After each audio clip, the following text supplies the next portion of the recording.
نحمد الله الذي خلق السماوات العلى ونشكره دائما على فضله الجلال. أما بعد. Honorable teachers, respected our ulama ikram and all other chairpersons. Assalamu alaikum wa rahmatullahi wa barakatuh. First of all, I would like to pay thanks to my dear friends and all of you. I have given a golden opportunity to come to stage and say something before you for parents, Elijabi sisters and mothers. So dear friends and طلباء ikram, I hope you all are very fine and good. May Allah subhanahu wa ta'ala grant Jannah and protect us from shayateen. So Bismillahir Rahmanir Rahim.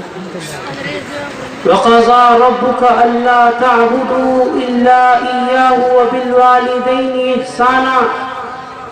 Your Lord has declared that you worship none but Him and do good to parents. The status of parents in Islam is very high. We as a Muslim should give respect and love to our parents. Parents are to be treated well at all times. This is a virtuous kind of act in the sight of Almighty Allah. Parents and children in Islam are bonded together by mutual obligations. Allah Almighty says in Holy Quran, no mother should be harmed through her child, and no father through his child. From the above mentioned verse of Holy Quran, we can conclude that Quran has made it obligatory for the child to treat his parents with all grace and mercy. Every Muslim must show kindness and mercy to his parents throughout their lives. It is obligatory on children to show love, respect and gratitude to their parents. Always speak to parents gently and respectfully. Our parents as a team provided for our needs, physical, educational, psychological, and in many instances religious, moral and spiritual. It becomes obligatory for us to show that much kindness, respect and obedience to our parents. Rights of parents according to the Quran and Sunnah. Allah Azza wa Jal ordered every Muslim to treat their parents well. The dutiful to parents has a great significance in Sharia. Meaning of service to parents. We should not say something to our parents or ask something to do that irritate us or hurt them.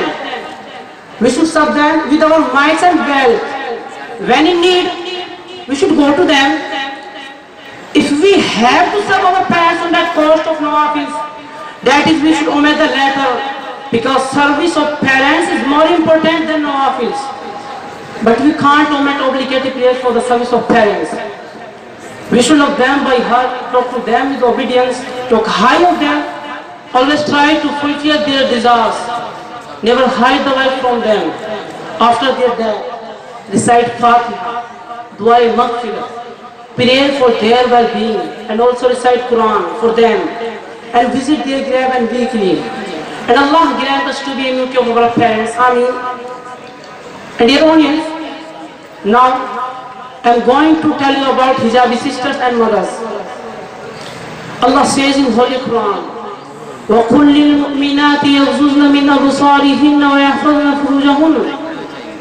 The hijab in Islam is very important. If anyone in society or government or country will rise or hand on each other, so because hijab is our right, hijab is our pride, hijab is our identity, hijab is our beauty, hijab is our choice, hijab is our crown, hijab is our Islam, hijab is our fundamental right, and hijab is our command, not a crime.